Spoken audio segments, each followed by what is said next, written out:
क्या आपने कभी सोचा है कि दुनिया का सबसे पहला गुनाह क्या था? कैसे एक भाई की जलन ने मौत को जन्म दिया और कैसे ईश्वर ने इंसानियत को पाप के बीच भी उम्मीद की एक नई किरण दी। नमस्ते दोस्तों, मैं मलयदास जीसस लव हिंदी चैनल पर आप सभी का स्वागत करता हूं। आज हम बाइबल परिक्रमा सीरीज में एक ऐसा अध्याय पर चर्चा करेंगे जो आदम और हवा के परिवार, पेशा, सभ्यता और विकास और उपासना की शुरुआत के बारे में बताता है।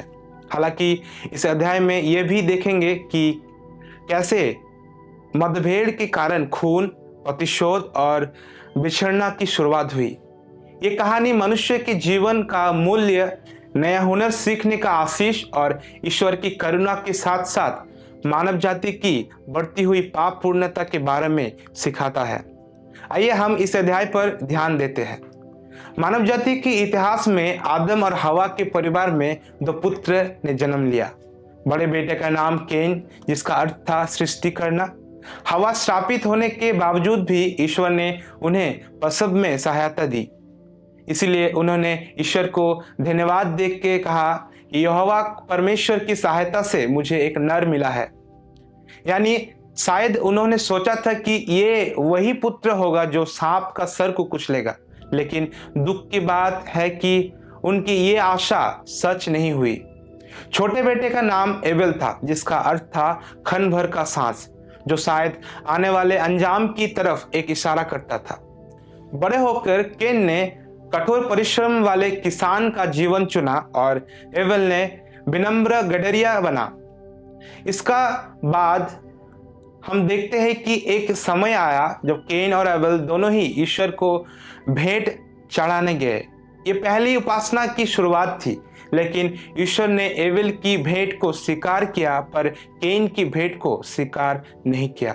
बाइबल में इसका स्पष्ट कारण नहीं लिखा है, लेकिन ईश्वर ने अपने वचनों से यह समझाया था कि केन का व्यक्तिगत जीवन और उसका आचरण सही नहीं था। ईश्वर ने उसे चेतावनी भी दी। केन का चेहरा क्रोध से अंधेरा हो गया था। तब आकाश से एक गंभीर वाणी गूंजी, केन, तू क्यों क्रोधित है? तेरा चेहरा क्यों झुका हुआ है? अगर तू सही काम करता तो क्या तू स्वीकार नहीं किया जाता? सुन, पाप तेरे दरवाजे पर एक हिंसक पशु की तरह घाट लगाए बैठा है। वो तुझे जीतना चाहता है, लेकिन तुझे उस पर अधिकार पाना होगा। लेकिन केन ने उस स्वर्गीय चेतावनी को नहीं सुना। ईर्ष्या की आग में अंधे होकर उन्होंने अपने भाई को सुनसान मैदान में ले जाकर हत्या कर दी। पृथ्वी पर पहला मनुष्यों का खून बहा। ईश्वर ने दोबारा केन से सवाल किया, जैसे आदम से किया था, उन्हें पश्चाताप का मौका देते हुए, केन, तेरा भाई एबेल कहाँ है? केन ने ढीठपन से उत्तर दिया, मैं नहीं जानता, क्या मैं अपने भाई का रखवाला हूं? तब ईश्वर का न्याय उतरा, तेरे भाई का खून भूमि से मुझ तक फरियाद कर रहा है। जिस भूमि ने तेरे भाई का खून पीने के लिए मुंह खोला है, उस भूमि पर तू श्रापित है। अब से तू खेती करेगा तो जमीन तुझे फसल नहीं देगी।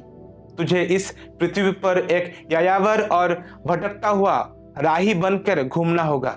केन डर से चीख उठा कि यह सजा उसके बर्दाश्त से बाहर है और जो कोई उसे देखेगा मार डालेगा। लेकिन ईश्वर अपराधी से घृणा करते हुए भी उनका प्राण नहीं लेना चाहते थे। उन्होंने कहा, नहीं, अगर कोई तुझे मारेगा तो उस पर 7 गुना बदला लिया जाएगा। ईश्वर ने केन के शरीर पर एक सुरक्षा चिन्ह बना दिया और केन हमेशा के लिए ईश्वर की उपस्थिति से दूर चला गया। उसने पूरब की दिशा में नोद देश को चला गया। केन के वंशज कला, संगीत और तकनीकी में उन्नति हुई, जैसे पशुपालन, वीणा और बांसुरी बजाने वाले और हथियार बनाने वाले, लेकिन उनके हृदय से हिंसा नहीं मिटी। केन के वंशज लेमक की 2 शादियों का जिक्र है, जो ईश्वर के मूल विवाह की धारणा का खिलाफ था। उसका अहंकार और बदला और भी भयानक था। उसने गर्व से कहा था, जो बाइबल में कविता के रूप में लिखा गया है, अहंकार का गीत कहा जाता है। अगर कैन की हत्या का बदला 7 गुना है तो लेमक का बदला 70 गुना होगा। ये ईश्वर के कानून के प्रति अनादर और पाप की चरम सीमा थी।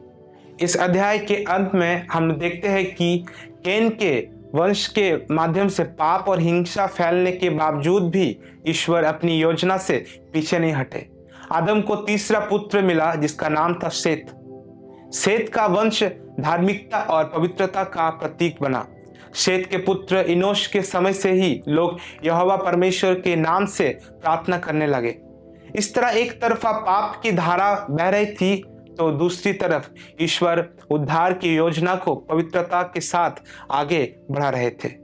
दोस्तों, ये वीडियो कैसे लगा कमेंट में जरूर बताइए, और इस अध्याय से जुड़े कोई भी सवाल है जैसे कि कैन की पत्नी कौन थी या उस समय की सभ्यता का इतिहास से क्या संबंध है, तो नीचे डिस्क्रिप्शन में दिए गए गूगल फॉर्म को भरें। बाइबल की इस रोमांचक यात्रा में मेरे साथ बने रहने के लिए जीसस लव हिंदी चैनल को सब्सक्राइब करें और बेल आइकन दबाएं। मिलते हैं अगले वीडियो में, तब तक के लिए जय मसीह की।